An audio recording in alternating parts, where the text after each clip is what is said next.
Okay, good morning, everybody. Glad to see you all here this morning. um, let's start with do we have anybody who's new joining us today?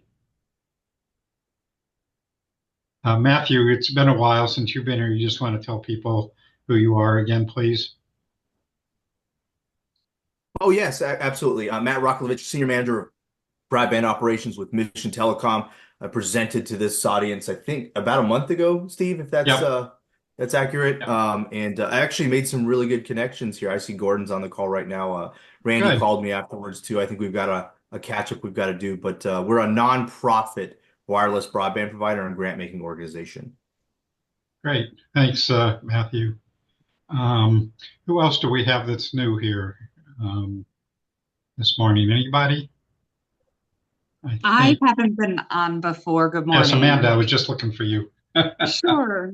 So, my name is Amanda Abens. I'm with Pima Community College. I serve as Assistant Vice Chancellor for Workforce Development. And I'm joining today alongside my colleague, Sarah Jane. Great, thanks, Amanda. Glad you're here.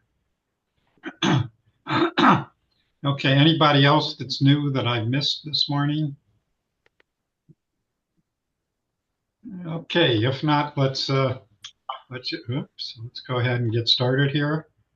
Um, so the agenda for today, we have actually two presentations, assuming Sky shows up here, is Bill D'Agostino, who many of you know. Bill has been a pretty regular attendee at our meetings, is a senior advisor on Wireless Infrastructure Association, and is going to talk to us a little bit about although of course we've heard from Bill before, but he can talk to us a little bit more about the association, but also some of the wireless and spectrum issues that have been floating around in Congress recently. And so we'll be hearing from him, and then Sky Downing, who is the deputy director for Digital Lift. So look forward to hearing from both of them. And so, just a couple of quick things before we get started this morning. Um, I don't know if I didn't just check. I don't know if anybody from the broadband office is here today. I don't know if they can be public yet. Excuse me. Um, so we probably won't hear from them. I'm sorry. Okay. So a couple of things real quickly. Lucy, are you online? Lucy Howell, not here. Okay. I I am. Can you hear Oh, me? there you are, Lucy. Good morning. So you want to give a quick update on what's happening with the health project? So this is an off week for us. As many of you may know, Steve and I are co-hosting a health and education task force as an outreach of the AZBSN, focus on making sure stakeholders are coming together and understanding the implications of digital connectivity outside of this kind of group. And so we're about 8, 9 sessions in. We had our one last week. It was a small but mighty group. And we are landing on really being able to kind of deliver this monthly type of format that can reach families through partnerships with some school districts and then with possibly the libraries so that we can kind of have a one-to-many type of reach out for education on the importance of digital literacy and connectivity. So that's kind of a big deal because that helps us cross the box or tick the box of a lot of our objectives, which is we'll be working with some rural schools. We're focused on the accessibility, and we are hopefully taking a pilot that we can scale within the libraries so that we're a little bit more connected, everybody, and understanding what we're doing. So that's where we're at now. The next meeting is at 3 o'clock next week. And it was designed to be a 10-week, 10 session type of pilot. And we're going to go ahead and expand it to to continue during the fall. And then we'll also have kind of a live broadcast that will kick off next month as well. So another kind of place to put some of our voices and get out there. So thanks for the opportunity. You caught me early, Steve, so I don't have the link ready. I will put it in the chat for the next one. And then hopefully we can get that over on the AZBSN page Yes. too, so that it Yep. can be easy, because a lot of people are like, where's that link? And so anyways, that's feel free. I will put my contact and the link in there. But next week we are expecting a robust conversation with key leaders from the healthcare and key school district players. So if you haven't been around, because it's summer, it's light, and you want to get involved, you can come in at any time. So heads up for that link. And thank you, Lucy, for all your work in Thanks. making this happen. Really appreciate it. Appreciate it. Okay, so just a couple of quick announcements, and then want to go ahead and jump into the agenda. We have two people presenting this morning, and I want to make sure they have plenty of time. But I did want to announce that tentatively, a couple of days ago, I had a great meeting with Carlos Contreras, who many of you know is the director of the Arizona Office of Economic Opportunity. And so I had a great conversation with him about where and how they're engaged with digital inclusion kinds of things, and also the governor's cabinet on workforce development and a lot of other kinds of issues. And so he basically said, so he is tentatively, I have to confirm with his assistant today, but we're looking at probably August the 7th for him to join us. And I kind of said that that's going to be both a presentation and discussion with him. He wanted to hear from us about what he thinks, but what we think, how do we address the ongoing issues about digital inclusion? And of course, whatever term we want to use for that these days. But anyway, it'll be a great discussion. He's very enthusiastic about meeting with us. So that's tentatively on the 7th. And then I have started to work on our project on, on public networks. What is a public network? How is it different from a municipal network? What's the pros and cons? How do you set one up, and all that sort of thing? And so I'm working on trying to get that going here in the near future. So moving on, do we have anybody from the broadband office? Kelly, are you here today? I can't see the list right now. I didn't think so. Okay, so moving on. Mala, are you on today? Yes, I am. Hi, Mala. Hi. Want to give us some quick updates on what's happening in State Library and, of course, all the federal stuff that's happening? As far as the state library is concerned, we are still at status quo. So Anthony's here too if he wants to give any updates, but not much that I can say about what's happening right now. Okay. As far as the federal is concerned, there are lots of things, as you know, that are happening, and some of it is on hold right now. The Wi-Fi on school buses, which is what we've been looking at for a while, is still on hold. And in some ways, I don't think any of the applications that have been sent out for E-rate help for Wi-Fi on school buses, they're all pending. None of them have been so far,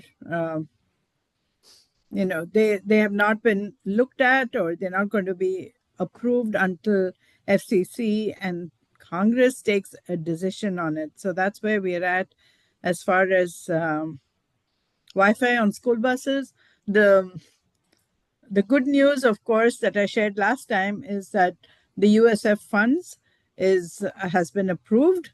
At least has not been disapproved, let me put it that way, by the Supreme Court. So, it's continuing to exist, and that is a good thing. So we can go ahead with all of the meetings to reform the USF contributions, and there are already groups that are working on it. Senator Lujan's group is working actively on reforms, and let's see what comes off it, off of that those meetings. That is the update I have so far. There's also, I don't know if you noticed that the Senate Committee on Appropriations has approved the fiscal year 2026 Commerce, Justice, Science related appropriations, which includes IIJA, which is our BEAD, as well as Digital Equity Act.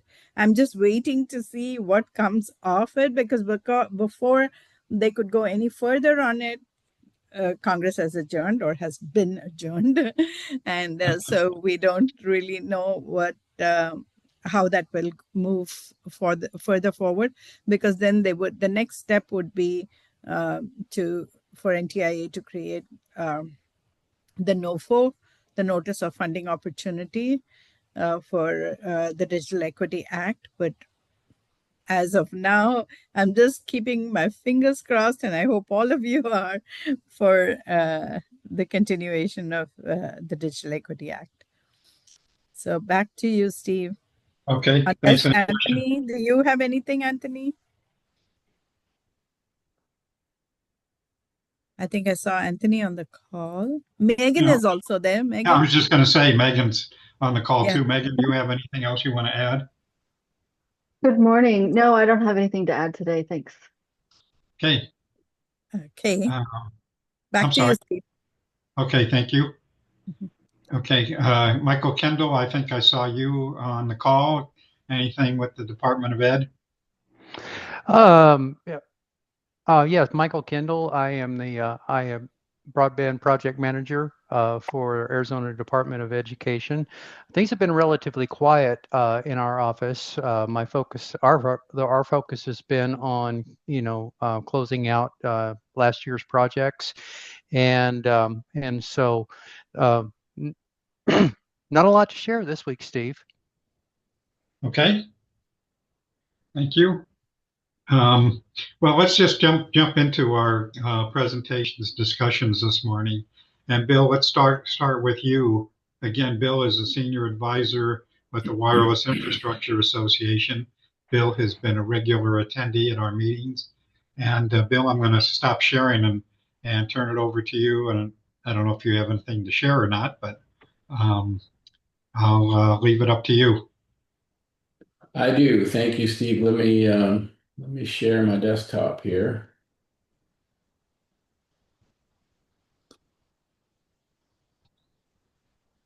How's that? Perfect. Good.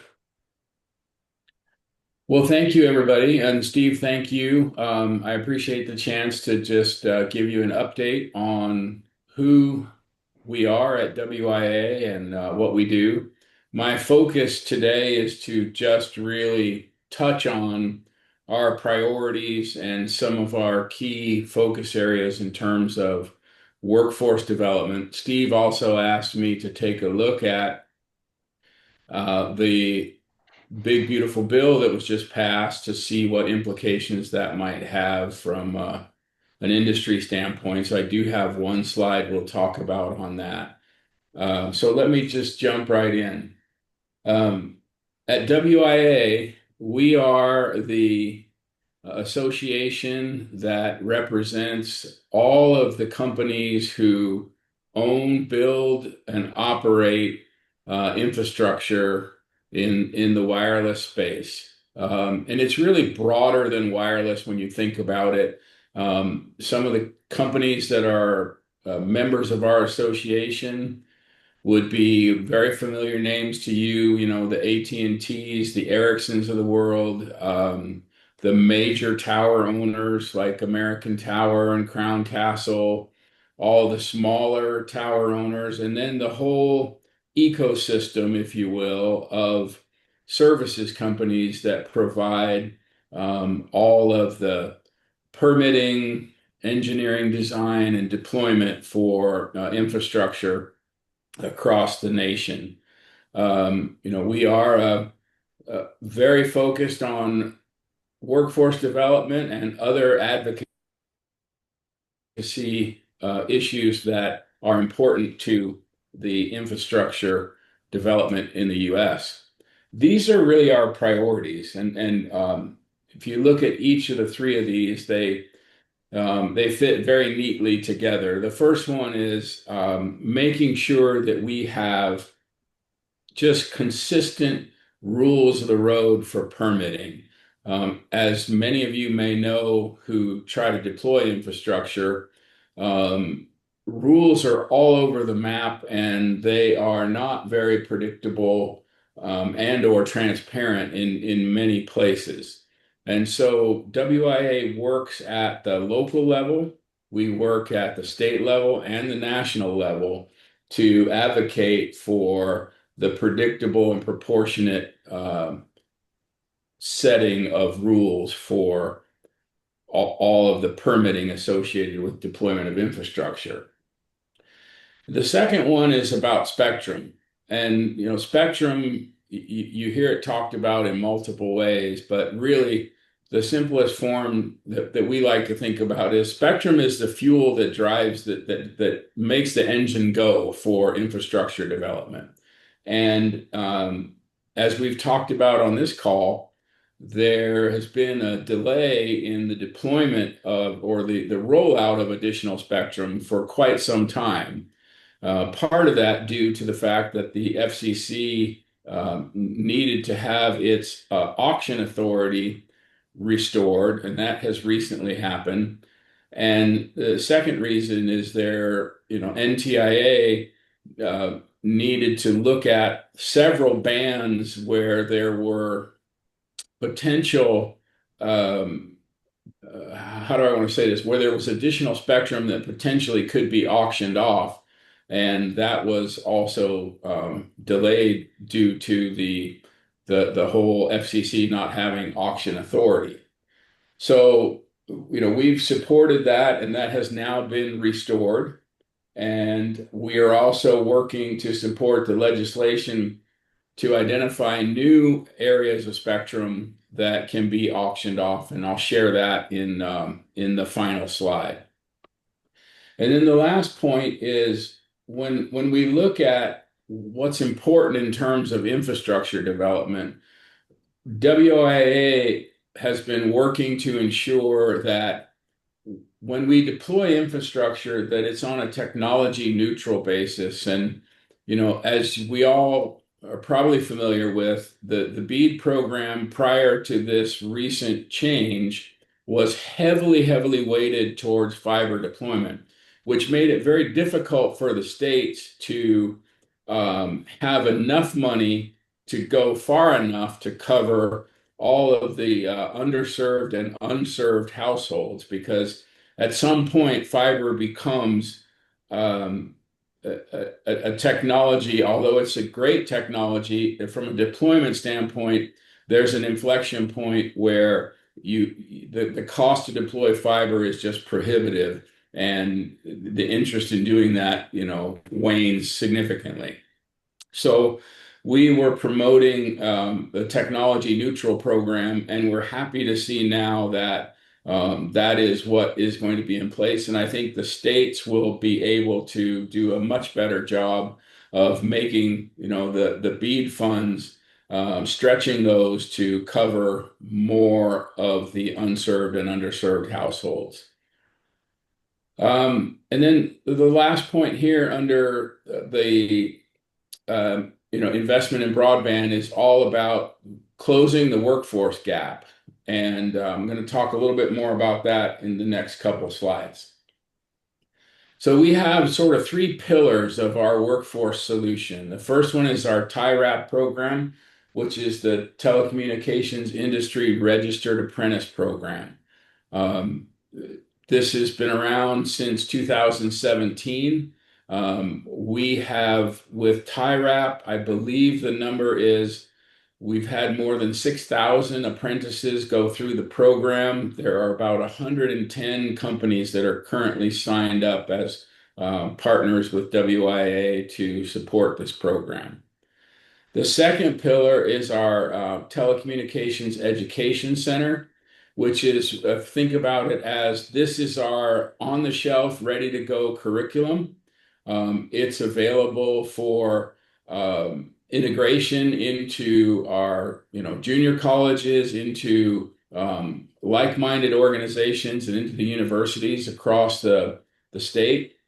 It's also something that our industry partners use to continue to train and educate their employees. And then the third part is, again, our workforce development services. One of the things there is that we are an industry intermediary, and one of the highlights I think that I would share with you is that we have been working in Ohio with the governor's office and the Center of Excellence being The Ohio State University to work with them on closing the workforce gap and building an infrastructure there that not only attracts people to the industry, trains them, incorporates them into job matching, and helps Ohio kind of work towards closing the gap of resources that will exist there, which obviously fuels the economy for the state as well as we continue to get those people gainfully employed. I think I've touched on a lot of this, but this slide I put in for your use later if you'd like. I connected at the bottom a link to each of these areas where you can go back to the WIA information on our website and see more about these programs. But I talked about TIRAP already under Workforce Development Leadership. I don't think there's anything else I would add to that one. Our Tech Center, 30 plus industry leading courses. Obviously focused on broadband and 5G, but we also have, I think I should mention, those courses can be taken online. They can be taken with instructors that we will put in the field, and obviously they can become cohorts in some of the junior colleges and colleges, and the curriculum can be integrated into their programs. And then the third bullet here, I would encourage you to take a look at this. It's a very unique and interesting tool. It's called the Career Pathways tool. And this is a mapping, if you will, of entry-level jobs into the wireless industry, how those careers can progress, and what some of the various forks in the road can be in terms of the individual's choice of how they want to move, whether it's into more of a technical field, more of a management field. And the Pathways tool is extremely, extremely interesting because it not only shows the job title and the career path, but it also shows the potential salary ranges for those roles. And it can be broken down into geographic level to show actual openings, current openings in those positions across the industry. And the last point on this slide is the sector partnership, and I think I talked about that already in terms of what we're doing with the state of Ohio. But that has been a very successful program where we are continuing to replicate that model and talk with other states about implementing that going forward. Let me stop for a minute and just ask, are there any questions about anything so far, or should I just continue on to the last slide, which is all about the one big beautiful bill? Yeah, Bill. So Marilyn Anderson, do you want to ask your question? Yeah, can students earn industry recognized credentials with those asynchronous courses that you're talking about? Yes, you can. All right. I want to connect with you, Bill, and get your email. I work with Adult Education Services, so I think there might be a potential partnership because we also support that workforce development, and we have something called IETs that I think that there could be a good connection there. So Happy to do so. Paul, you have a question? Yeah, along the same lines, in terms of integrating it into like a community college offerings, what's the process for that, and what are the costs associated with that? Well, it's interesting. I think Josie, I think I saw you on here, Josie Milliken. As an example, we've been talking with Pima College um, and sharing some information with them. The process is a little bit different for each of the organizations because obviously there's different levels of approvals and need, but the cost associated with it, Paul. We view it as basically a pay-as-you-go model. No cost up front, just a licensing agreement with our curriculum. So as students take on the courses, and as there's some type of obviously fee for the units that they take, then WIA would negotiate a small portion of that for compensation for the curriculum. Okay, so we'll connect up. We'll connect offline. Sounds good. All right, thanks, Bill. You're welcome. Any other questions or comments for Bill before he moves to the next part? Okay, Bill. All right.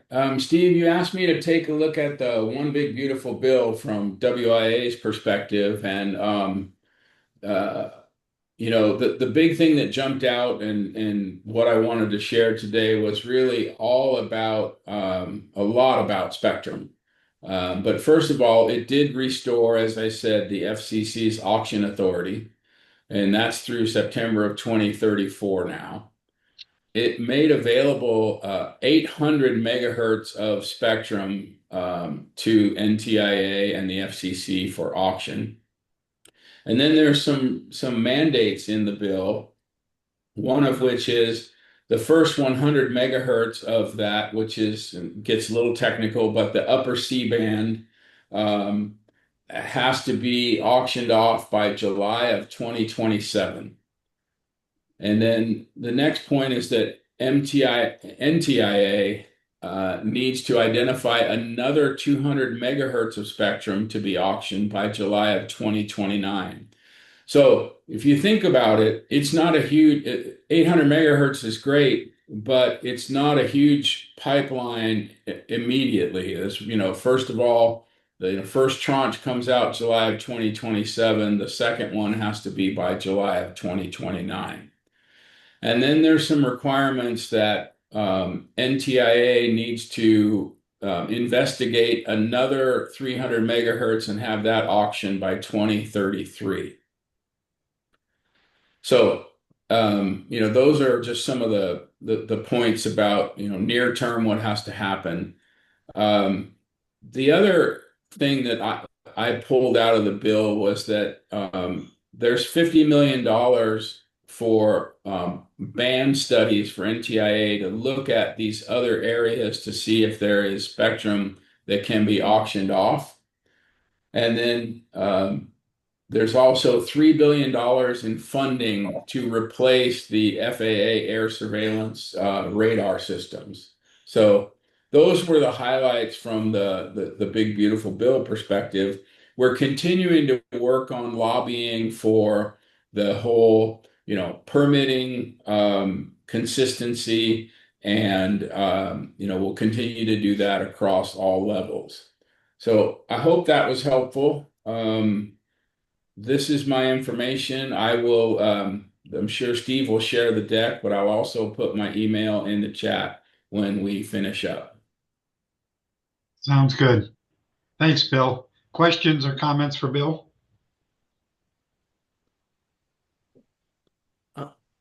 I had a quick question, Bill.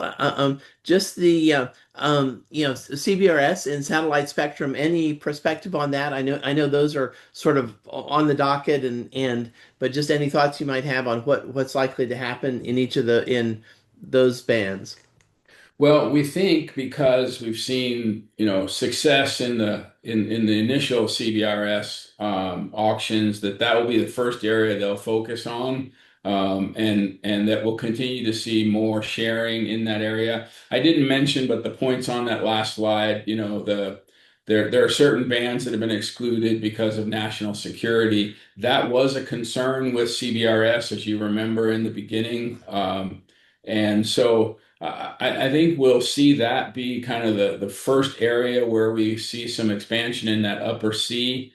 And hopefully that will be the next segment they look at for, the 300 megahertz that they're looking to identify to roll out after that. Okay. Other questions or comments for Bill? Bill, this is Mala from the State Library, Arizona State Library.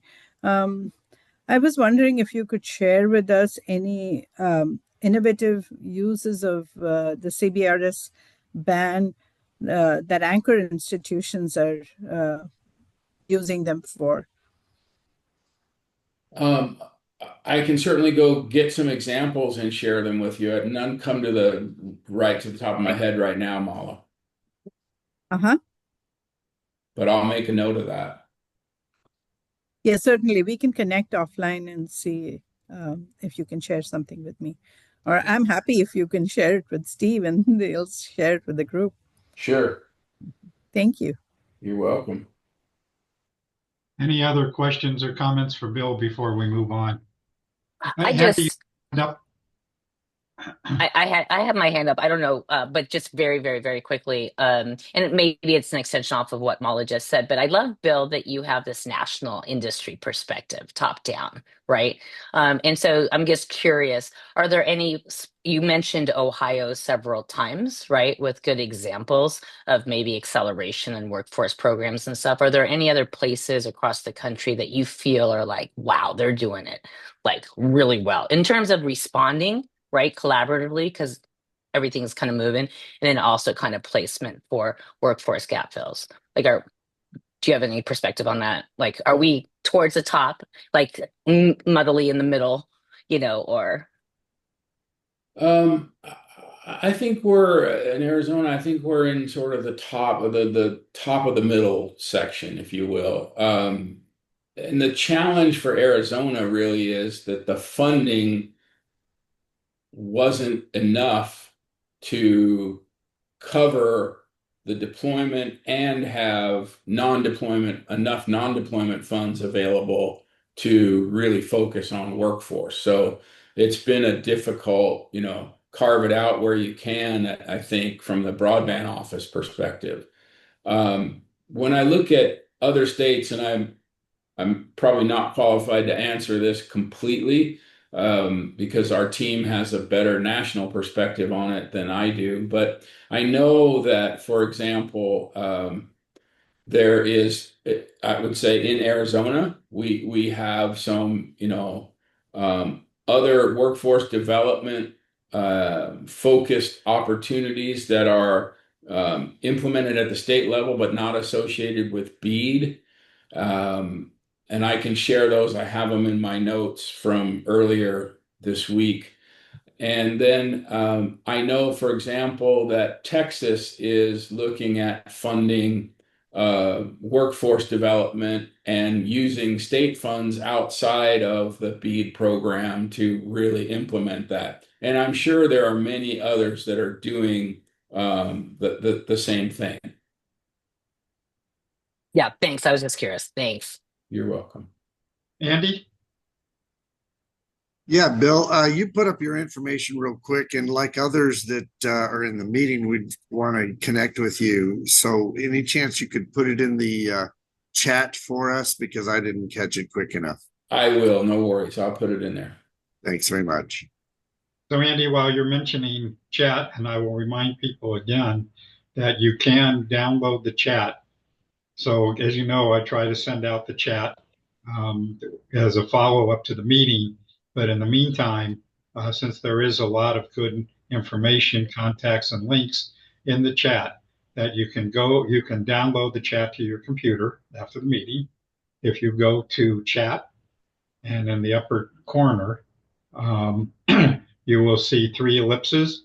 And if you click on that, it says download the chat, and you can download that to your computer, and you'd have it available immediately.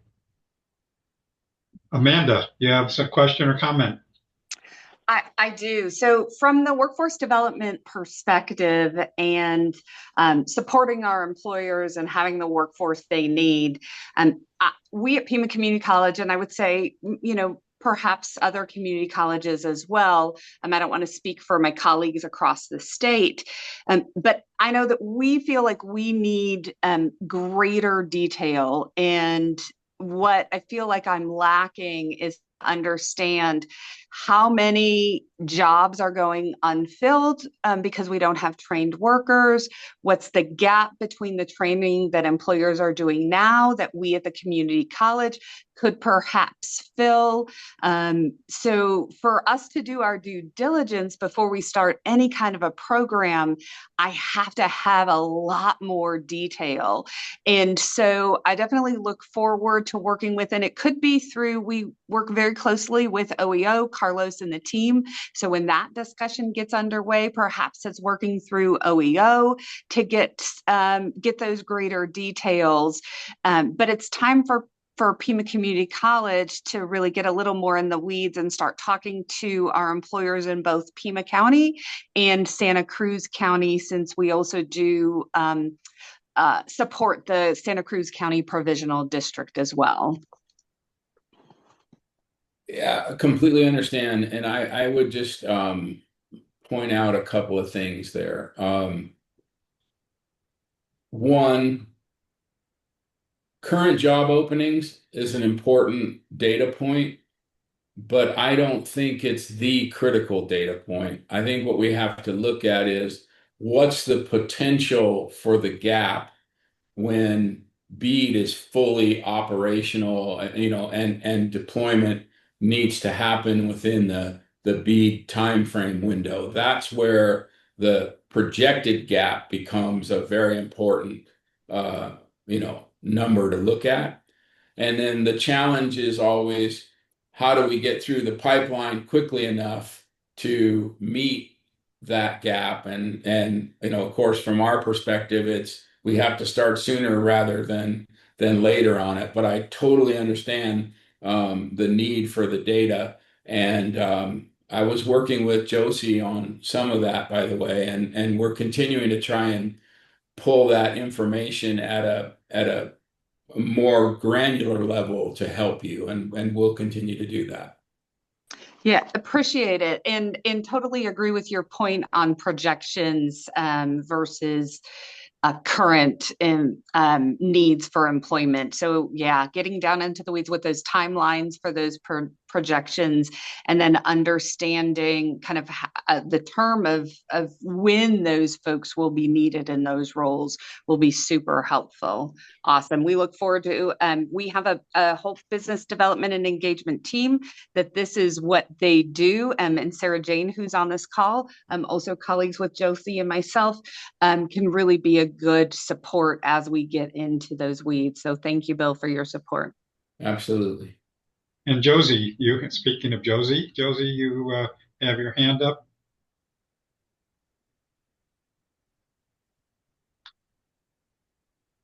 You're on Josie, mute. are you there? She's on mute. Or we can't hear her. Yeah, her microphone's not working. She's not on mute, but her microphone. Yeah, you're right. Hey, this is Vaughn. I've got a short one for you. Okay, go ahead. Vaughn. Yeah, Bill, just as a kind of a reminder, because Bill's pretty familiar, I think, with Job Corps because he's communicated with me in the past. But we're nationwide, and when you get into the area that all this broadband and IT and computers and telecommunications is about, across the Job Corps centers, there is those training programs for workforce development. So I know that those centers that have those programs are really paying close attention to all of the developments that you're talking about. So they're going to be producing some future workforce folks that will fit right in with these needs as they grow. So thank you so much for helping to push this forward. Yeah, I couldn't agree more. And we have a lot of empathy for your challenges right now. Okay. Anything else for Bill? Okay, if not, let's move on to our next one. So in case you guys need a lift, um, I'm glad to introduce Sky Downing with Digital Lift and some of the really interesting work that they're doing and how you folks can take advantage of and partner with them. So with that, Sky, I'm going to turn it over to you. Thank you so much, Steve. Thanks for having me. I love that. That is our catchphrase, need a lift. Let me see if, let's hope that the tech trainer does not have technical difficulties today. Okay. I am going to go full screen with you here. Just give me one moment. Okay. All right. Are you guys able to see my presentation or? We're seeing your presentation and your calendar. Okay, well, that's not what we wanted. Hold on. How about now? There you go. There you go. See now? We're good. Best laid plans. All right, so if we are all good and you're not seeing anything else that you shouldn't be, then we'll move along here.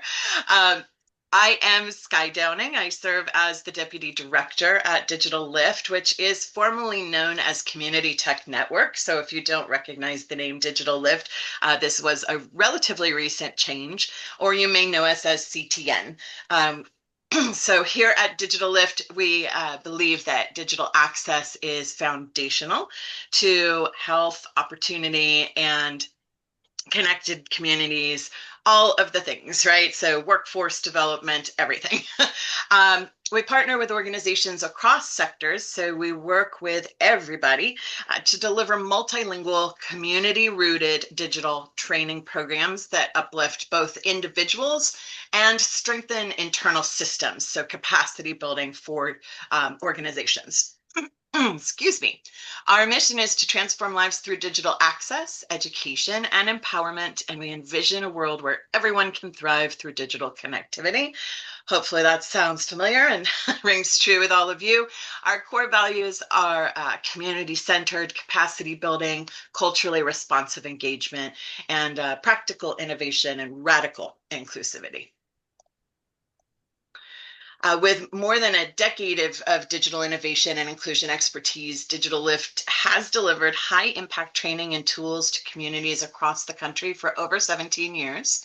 And this includes, you can see here our bigger picture numbers from 2020 on, but I'll also share some numbers just for our capacity building work, which was actually started and launched in 2022. So we've delivered in capacity building alone, 13,385 hours of training have been delivered to our partners for the purpose of building their capacity and training their trainers. 188 partners nationwide have now identified staff and or volunteer trainers and have them on hand to sustain their work. And those partner trainers are certified by Digital Lift. We have delivered 500 devices just in the last 1.5 years, actually, from January 2024 to now, through a partnership with the Methodist Healthcare Ministries. They are community partners here in Texas. So just over the last 1.5 years, we have an additional 250 devices to deploy inside of this partnership in 2026. Additionally, we proudly offer a library of linguistically proficient digital skills curricula to be used in your classrooms. This is available on a multitude of devices and is specific to digital skills building for classroom or workshop settings. We currently speak 10 languages fluently in-house, and that is, that is what assists us in our translation needs, but we also have a robust partnership with a translation house. So we do have the ability to customize and translate curricula and materials into whatever language is needed. We believe in meeting people where they are at, and this includes our partners. So that said, we want you to train the team that you need without starting from scratch. Whether you're launching a new digital inclusion effort or strengthening existing programs, we're all in this together. And right now we are being tasked with doing more with less. So we must be strategic about this, and they're just we really have a strong belief that there is no need to reinvent the wheel. So let's work together to understand what each other's strengths are and feed those strengths and support each other in partnership. We believe that Digital Lift offers targeted capacity building solutions that will help your team grow with confidence in this ecosystem. And we begin every partnership with a structured diagnostic needs assessment, which helps us identify those most critical areas in which your organization could benefit from our training and additional resources. And then we then tailor each agency's training package to meet those specific needs. And we offer 3 core training pathways designed to meet different organizational roles, providing program managers with the tools to confidently lead strategy, evaluation, and implementation activities. We train digital navigators to deliver one-on-one support that bridges access and breaks down barriers while building trust inside their communities. And we train classroom trainers to confidently facilitate workshops and short-term classroom activities using our multilingual modular curricula or any curricula that they've provided on their own. We also provide that sector-specific focus as well, which is tailored to currently our public libraries, the aging and senior services agencies, community health and wellness providers, and public benefits enrollment specialists. So it's through these dynamic partnerships that we equip teams with the tools, resources, curriculum, and coaching needed to lead in their field without reinventing the wheel. Our LIFT programs are tailored to meet local needs and workforce demands across states. We are national serving. Currently, right now, we are working largely in, with a large focus in Texas and California, but we also are starting partnership with the New Mexico State Library system, as well as, we're working in Oklahoma and Iowa and Chicago. And so we're all, Illinois, excuse me, we're all over the place. So, so we're happy to talk about partnership in any state, and particularly in this case, obviously Arizona. But if you are national serving as well, there's potential for additional scaling. That said, we offer training to community health workers, or CHWs, as digital navigators, supporting telehealth access, benefits enrollment, and digital wellness literacy, serving rural, aging, disabled, low-income, veteran, reintegrating in mono or multilingual communities safely and approachably. Right now with MHM in the Capital, Alamo, and mid-border regions is where we're working, as well as the Upper Rio Grande Valley. We meet the partners and learners where they are. We've literally and figuratively we meet them where they are. So we've actually put together programming where we have remotely dialed in and taught youth navigators in Spanish in 4 colonias in the Upper Rio Grande Valley. So it's been a very profound outcome of the work to learn how we can stretch and work together. That said, we are able to, under the MHM grant, serve 30 community partners currently over a 3-year time period, as well as building more than 30 plus digital equity partners, supplying 30 plus digital equity partners with training, resources, multilingual curriculum, devices, and digital navigator support services. So those digital equity partners are the folks that MHM actually awarded, like us. And MHM was pretty groundbreaking in the fact that they noticed in the applications that they were receiving for this award that their partners were asking for training. They were asking for help and indicating that they needed that capacity building support in order for their programs to be more successful. So MHM saw to it that they brought us on in partnership to support in that way as well, in addition to operating our own programming and serving those community partners. So far this year within this partnership, we've conducted and supported over 150 community outreach events. We've seen nearly 500 unique enrollments in trainer training alone, distributed those data-enabled devices over 2 years' time, provided 521 unique individuals with over 1,300 hours of digital navigator support services through over 198 sessions across the 60+ partner sites. One specific example of this partnership is our partner MHP Salud. They are in the rural South Texas, and they have a huge reach across Texas, but specifically working in rural and historically disconnected communities there in South Texas. So what really sets this training apart from others is its multidimensional focus. So not only do their CHWs now help clients enroll in benefits or access patient portals, but they're also learning how to use digital medical devices and equipping, and they're also equipped to teach those other things, those basic digital skills, applying adult learning methods and managing digital inclusion programs from within their organizations. So they're able to really provide more robust service delivery to their patients. And because we tailor every element to meet local context and organizational need, language, regional resources, cultural relevance, this ensures that our partners are not just participating in a training, but they're actually gaining from a transformational learning experience, which multiplies their impact sustainably inside their communities. I'm sure you all are familiar with the old adage that if you give a person to fish, give a person a fish, they eat for one meal. But if you teach them how to fish, then they eat for a lifetime.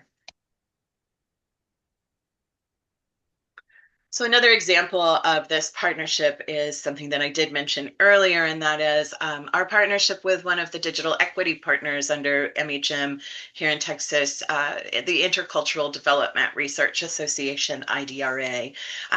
We launched with them a virtual bilingual training session for youth navigators, like I said, across 4 colonias. This was a surprise outcome of our partnership, as we weren't originally slated to serve partners in the Rio Grande Valley, but through the digital equity partnerships that MHM had established and the very thoughtful approach that the grants management team had taken to meeting these needs, we were able to respond and continue to address the need virtually.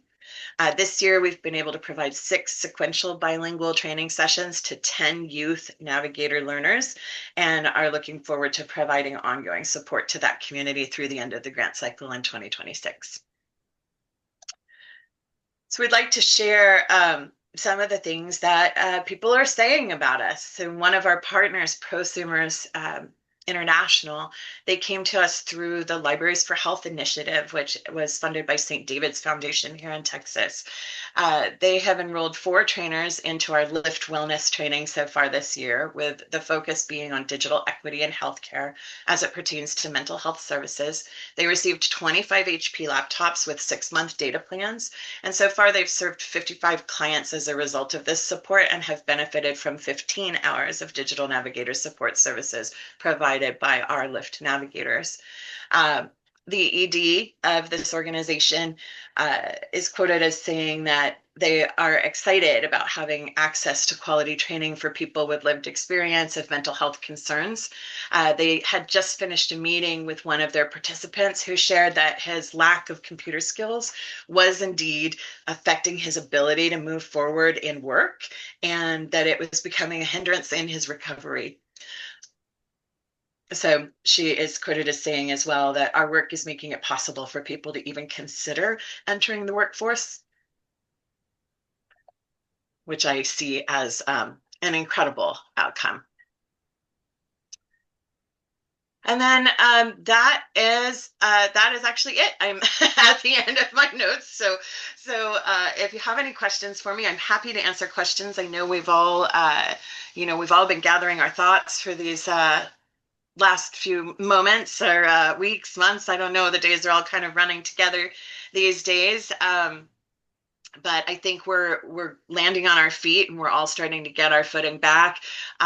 We would love to talk about your needs and just understand if there's possibility for partnership, and we would absolutely love to assist in bridging the divide there in the state of Arizona. So fire away if you have any questions. Questions for Sky? So Sky, can you just talk a little bit, maybe I missed it, but how would a community college, for example, be able to take advantage of your resources? Sure. So we have a couple of different ways that we can engage there. So it depends upon if a community college wanted to actually seek out partnership, where we could talk about, and this is something we have had multiple conversations, both with San Antonio colleges, Austin Community College. We're talking to the Texas A&M team right now. So there's lots of conversation in higher ed about how we can approach this. But one way that we're thinking about it is it would be really wonderful to combine our resources and create a digital navigator training pathway as a continuing education opportunity, but also continuing education, professional development, but also as something that really ties into almost any learning pathway. So if somebody's going into healthcare, education, what have you, having the ability to navigate the digital landscape with their clients, their patients, their whoever they may be serving in the end is a really great tool to have. So there are multiple ways we can go about it. We have and we also have a number of free resources available on our website. So we offer the Digital Navigator Overview. This is something that many, if not all of you, are probably pretty well versed in already. It is a high-level overview of the Digital Navigator landscape. This is something that our partners at NDIA have been providing us information about for some time now. You name it. So it is more of that. From there, you go into advanced digital navigator training, and that is actually where the training of trainers comes in. We also offer, because we believe in it so strongly, we also offer free of charge our teaching internet safety and responsibility. So that is actually for the trainer, how to teach digital citizenship free of charge. And we also are offering a classroom curricula on internet safety and responsibility for trainers. So those things can all be accessed free of charge. And then if you want to have conversation about further partnership, we just suggest setting up a phone call so that we can get to know you, you can get to know us, and we can explore the many ways that we might be able to partner. So a couple of quick things. Rachel, I know you have your hand up, and Randy, I believe you did too. But I just want to remind you that, excuse me, Bill did put his presentation in the chat. But I want to remind you, I will be sending that out, excuse me, my follow-up newsletter. But in the meantime, if you want that today, you need to download it now, because when I close out the meeting, you can't download it from the chat after the meeting. So just a reminder, if you want that presentation right away, to download it now. And so, Rachel, you have a question. Yeah, Sky, this is great work. I do see from your guys' website that you're not in Oregon yet, where we also work. I work with Rural Prosperity Partners, and I would just love to have a conversation with you about Oregon. We were some of the founding members of the Digital Equity Network that established itself in Oregon, although our focus is primarily on infrastructure. But yeah, I would just love to connect because this is great work. Absolutely. I did put my contact information in the chat. If you want to share yours as well, Rachel, I'd be happy Thank to you. reach out. Yeah. Yeah, the beauty of our work is that we are offering everything virtual, asynchronous. We do bring folks together in a virtual but in-person debrief, to kind of a capstone experience of the learning, to talk about the practical application of the learning. But we really aren't, so when we move from state to state and build these partnerships, we are not looking to come in as a big fish in a small pond. We are looking to come in and partner with the organizations that are already on the ground doing the work and empower them to do the work more effectively. And so these partnership conversations are very, very important to us. Okay. And Randy, did you have your hand up earlier? Yeah. So I had a quick question. So Sky, this is sort of hypothetical. If a big bucket of money were dropped on you to put together a digital equity, digital opportunity program for a state, how would you spend it? Like if you were to create a pie chart between digital navigators or devices and so forth. That's question number one. The other is if you were setting up a state program saying we want to carve out some allocation for digital opportunity work, how many dollars per pop would you allocate? So if you have 1 million people in a city, how much would you spend per year on this kind of work? Easy questions. Well, that's a tricky question to just fly out my mouth, but I would have to be much more thoughtful to get you distinct numbers there. But we would start with needs assessment, and then once we go from there, we would be able to establish a better understanding of where, and this is where there that bucket of money, where the money is best resourced. So we find that we do like to provide as well-rounded a service package as possible. So devices, training of trainers, so the capacity building, the curricula in multiple languages, and then if possible, actually even providing digital navigator support services for the shadowing, mentoring, so that when we leave, the organization is stronger and better equipped. As far as putting a dollar sign on that, the best thing I could do without actually sitting down and crunching numbers, it would be irresponsible of me to say oh, well, that looks like this, because it's different from case to case. But I will say we were one of the agencies that applied for Digital Equity Act funding specific to public housing providers. And so we had listed that we would serve 60 public housing providers nationwide. We had identified 46 of those ahead of time. We did make it partially into a curing process where we had conversations with the management team saying that this was a very strong application. We were expecting to hear more information in December, January, and of course we all know what happened there. So that said, we approached that application, and that was about a $12 million ask.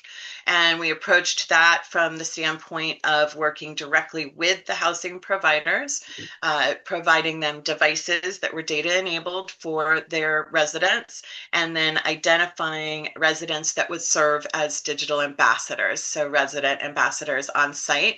And those residents would then be trained up and deployed to their site to assist other residents with their inclusion or their literacy needs.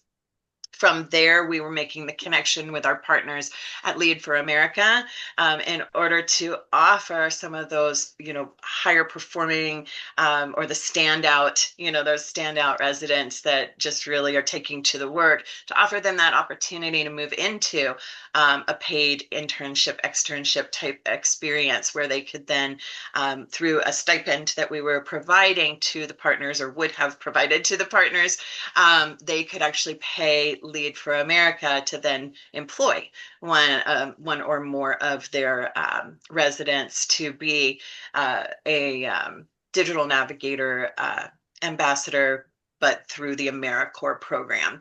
And then from there, our hope was that that would then lead them, on down through the pipeline into greater opportunity from there. So This is just kind of one picture, and yeah, it had about a $12 million price tag on it to serve, and that was again nationwide, and that was providing really full wraparound services, the capacity building training for trainers, the direct service provision, the the partnership with the other organizations, and then the other thing that we had folded into this application that is important to keep in mind because it had a good price tag on it as well was that we were looking to develop a universal data monitoring system that we could deploy so that we could actually track the impact of all of this. Okay, very good. Yeah. Questions or comments? Sky, thank you very much. Please send me your presentation if you don't mind. No problem. And I would also suggest, if you can, like I said, tentatively that we will see the director of the Office of Economic Opportunity possibly next week. And I would really encourage you to try to make that meeting and or connect with him. Part of my discussion with him is what can or should they be doing in this whole space. And I think you could be a great resource for them. Yeah, we have enjoyed working closely with so I'm located in Austin, Texas, actually, and I'm sure you all are aware of the many challenges we face in this state. But our broadband development office is excellent. We've been working closely with them. So yeah, those relationships, I think, starting there is a really good place to begin. So yeah, I'm happy to attend these meetings as often as I'm able to. It's a good time of day for me. So whenever I can, I'll plan on being here to support you all. Sounds good. Thanks, Sky. All right, thank you. So one question, this was not related specifically to Sky, but one of the questions in the chat was about the Fed's new AI initiative. Anybody want to share a comment about that? Guess not. Okay. Any other announcements or anything people want to share before we end for today? So Steve. Yeah, go ahead. I will just add that I have actually paneled on the subject matter of AI at NDIA, and we do our approach with AI as a relatively okay, so not as new learners, but in that we work specifically with new learners. Our approach has been to add into all of our curricula and all of our courses the best practices for introducing AI to new learners. So that is written into everything that we do, and then we're continuing to expand services as much as possible. I know Human IT is also doing a lot of good work around AI as well. And yeah, I actually paneled with them at Net Inclusion, and they've got some great stuff going on in that way as well. So, okay, thank you. Any other announcements, questions, anything people want to share before we end the meeting for today? I'm going to stop the recording now, and people